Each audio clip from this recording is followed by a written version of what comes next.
Alright, so here we're buying some phones. You know there's a 1% probability that any given phone is defective.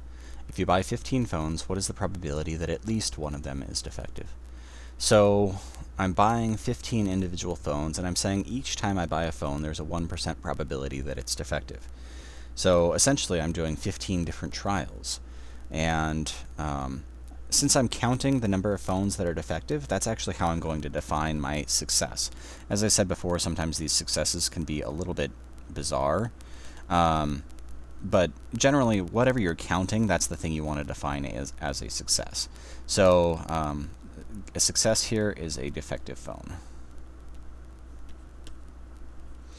N, thus would be 15. P, the probability of a success, is 0.01.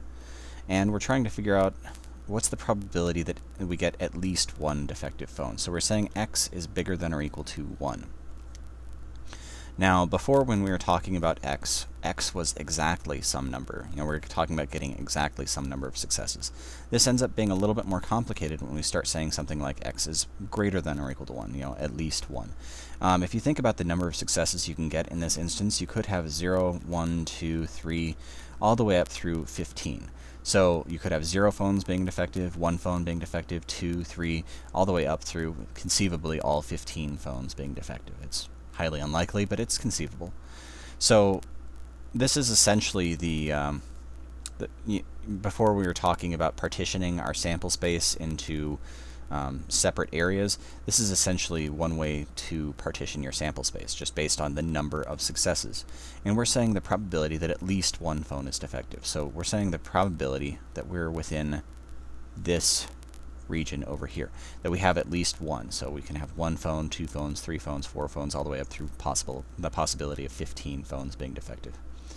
Now, being as that this is the entire sample space, I know that if I was to sum up the probability of getting exactly 0 phones defective, plus the probability of getting exactly 1 phone defective, plus the probability of 2, 3, 4, this is essentially going over all the different numbers of phones that I can have defective among these 15.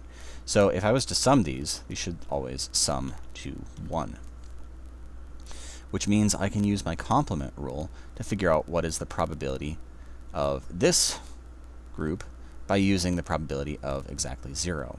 So the probability that x is greater than or equal to 1 is going to be 1 minus the probability that x is exactly equal to 0. And this is my complement rule.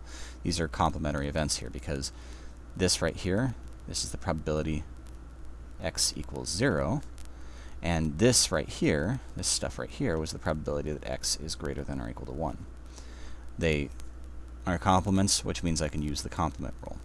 So, let's see, 1 minus, well, the probability that x is exactly 0, that's a binomial probability that I can do. This is binomial PDF. Oops. N is 15, p is 0.01, and x is 0. So I can plug that into my calculator. I'll just do 1 minus binomial PDF.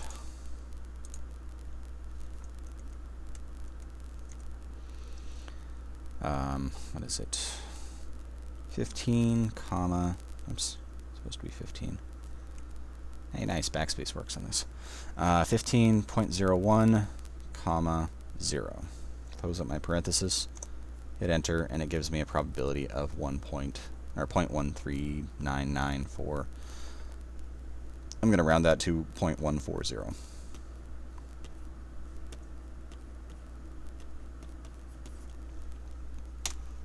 I'm rounding these to 3 decimal places. If you wanted to go for however many decimal places, you could.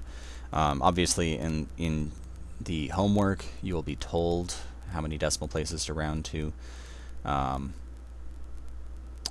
don't think I have changed that, so you'll want to make sure you read those instructions.